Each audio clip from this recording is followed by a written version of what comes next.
But I want to get to this because there is this AI infrastructure coalition launching this week, and we're going to tell you about it. It's launching in Washington. It aims to support President Trump's AI action plan while pushing back against increased industry scrutiny. Commerce Secretary Howard Lutnick says that the U.S. will win the AI race. He is going to be joining me in a Fox Business exclusive on Monday. Join us for the Commerce Secretary Monday morning when we talk about this. But ahead of it, I'm joined by the co-chairs of the coalition, former Arizona Senator Kyrsten Sinema and former Louisiana Congressman Garret Graves. Kyrsten, Garret, great to see you both. Thank you so much for joining us.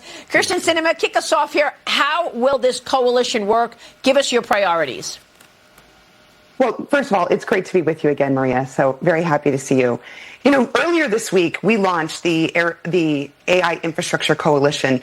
And the work that we're doing is really supporting exactly what Commerce Secretary Lutnick said at our launch earlier this week, which is to ensure that America wins the global AI race. And President Trump and the Trump administration are going full steam ahead in ensuring that we dominate this and beat China, which is absolutely critical to American interests, both nationally and globally. So it's a really exciting time. We are so excited to be working hand in glove with the Trump administration to ensure that American companies and American values are what dominate the AI race globally. Well, this is all what we care about very much as well, and our audience as well, Kyrsten. What kind of policy changes do you want to see in order to make that happen? Well, there's a number of things that have got to happen. You know, one of the challenges that we face is building the data centers that actually help people like you and me and all of us, our lives get easier. So when we build more data centers, we can power more AI. That allows us to have faster emergency response times. It helps us identify diseases and cure them faster. I mean, it makes a difference in our daily lives. But it is very difficult to build and do permitting in our country right now. And actually, Congressman Graves is an expert on the issues of energy and permitting. And so he's helping us lead our coalition in working with the administration and with Congress to make those changes so we can actually do this faster, do it more effectively, and ensure that we defeat China. Yeah, I love this because, Garret, you know, we've been talking about permitting so much. This is a huge game changer when it comes to growth in the economy. The White House is currently drafting an executive order which is challenging state efforts to enact their own artificial intelligence laws. The order would establish an AI task force to launch lawsuits and threaten federal funding for states within contested AI laws. So walk us through what policy you want to see, Garret. AI industry leaders, including OpenAI, Sam Altman, venture capital firm Andreessen Horowitz, are opposing a state-by-state policy approach. I know there are more than just this state-by-state, but even President Trump wrote on X, we can't have 50 different AI rules. We have to have one federal rule, which is looking at AI. Talk to us about that, as well as the permitting that Kyrsten just mentioned. Sure. Look, Kyrsten's exactly right. This is a race, and there's no second place. It's either going to be the United States or China. Currently, 80% of global demand for data centers is happening in these two countries. We're up against a country that doesn't care about the environment, human rights, doesn't care about intellectual property rights. We've got to have a set of rules in the United States that are going to allow us to compete and allow us to win this global race. It comes down to three things. One, the data. Do you want the United States or China in charge of your data, your private information? Number two, it comes down to energy. Do you want China or the United States? We have cleaner energy. We have more reliable energy, natural gas. We're innovating on small modular reactors and nuclear power. And it comes down to the technology. Do you want the jobs? Do you want the innovation happening in the United States, or do you want it happening in China? If we're up against this other country that's operating by an entirely different set of rules, it's like being in a race and giving them a head start. It's not fair. The Trump administration is exactly right. They have put an AI czar in place. They've got executive orders in place and aggressively pursuing a reversal of the flawed Biden administration energy policies to ensure that we can power these in a way that's reliable and affordable. We can win this race, but it's going to take this administration continuing to prioritize. They've been doing a great job so far. Yeah, what about that AI situation? I mean, there was some pushback in certain states saying, no, well, we want to have our own AI leadership on this. But I think the president makes a great point. You can't have 50 different AI rules. No, that's exactly right. And that's why this executive order they're working on is exactly what needs to happen. You have to have a clear set of rules that apply across the United States. It's the right direction, and you can do it in a way that respects privacy and autonomy for the states as well. What do you think, Kyrsten? That's absolutely right, Maria. You know, states have always been the hubs of innovation. States are always where good ideas are tested and moving forward. But in an AI race against China, when it's not just about national security, but also about all of us, this is about how we power the medical devices for the future, how our schools and emergency responses are working. This is about the things that matter in all of our daily lives. We cannot afford to let China be in charge of that technology. We have to do it. And so President Trump's direction in saying we've got to do this together, united as a country, and then working closely with his cabinet and with his AI czar, David Sachs, what he's doing is setting us up for success, not just domestically, but also globally. The Commerce Department approving the sale of up to 70,000 advanced AI to two companies based in the UAE and Saudi Arabia. This is seen as a big win for the Middle East as they seek to catch up on the AI race. How do you look at it globally, Garret? I mean, what do you want to say about the impact on national security?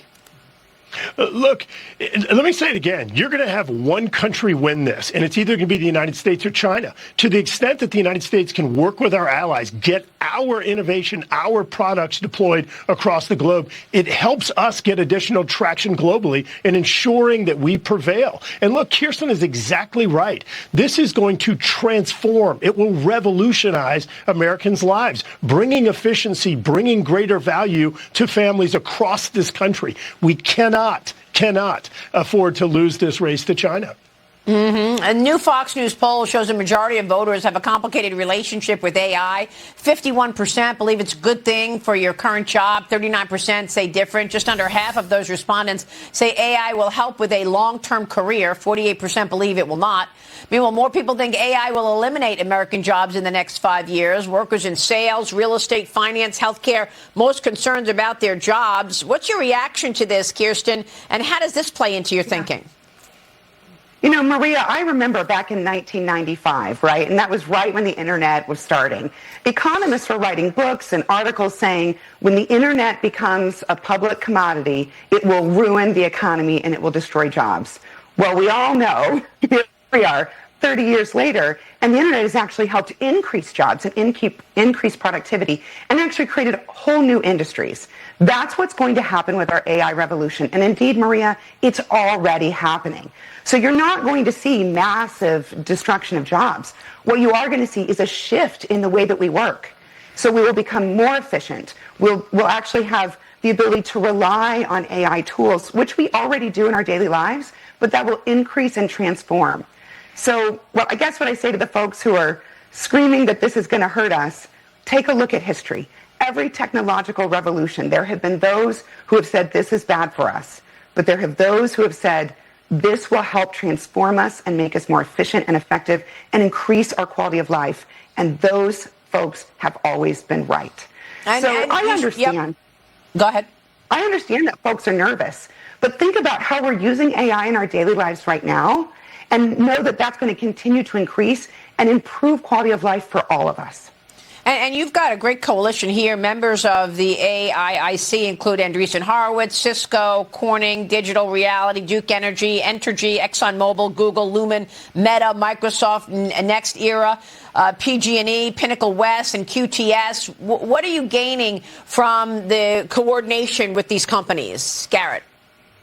Look, the reality is that some of these companies are actually sort of frenemies, but we also are bound by the fact that we know America needs to prevail. And so if we're up against a country with an entirely different set of rules, we're bound by the fact that we've got to work with this administration to have the energy, to have the technology, the innovation, the permitting in a way that allows us to ultimately prevail. And so that's one of the greatest things, despite the fact that these companies may be competing in some senses. Everyone is bound by the fact that America must prevail here.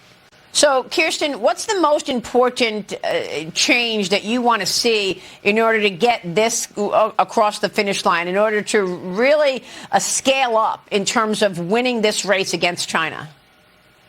Maria, that is the most important question on the table today. And number one, what we have got to do in this country is increase energy production here domestically in the U.S. and ensure that we can deploy that energy through data centers that allows us to actually utilize the compute so we can use AI to transform not just our community, but ensure that we dominate the AI race globally. So it's really two-pronged. We've got to increase domestic energy production. And just so you know, I'm sure you know this, Maria, the National Energy Defense Council is leading a whole-of-government approach through the Trump administration, and they are doing this day in and day out and doing a fantastic job ensuring that we are increasing American energy production. So that's number one. Yeah. And then number two, we've got to do the permitting, and we've got to ensure that we're doing this quickly so that we can defeat China, and that American AI is the global standard, not Chinese. All right. That is great. We're going to be watching you work on this. Kyrsten, I have one more question for you before you go, because you left the Senate along with my good friend Joe Manchin. I believe you were troubled by what you were hearing about your colleagues wanting to remove the filibuster. Obviously, Kyrsten, that issue has come up again. Do you believe that when and if the Democrats take control again, that they will, in fact, remove the filibuster? Kyrsten? Maria, I really hope that they do not. That is a short-sighted decision. And you saw, and we talked during the time that I fought very hard to protect the filibuster.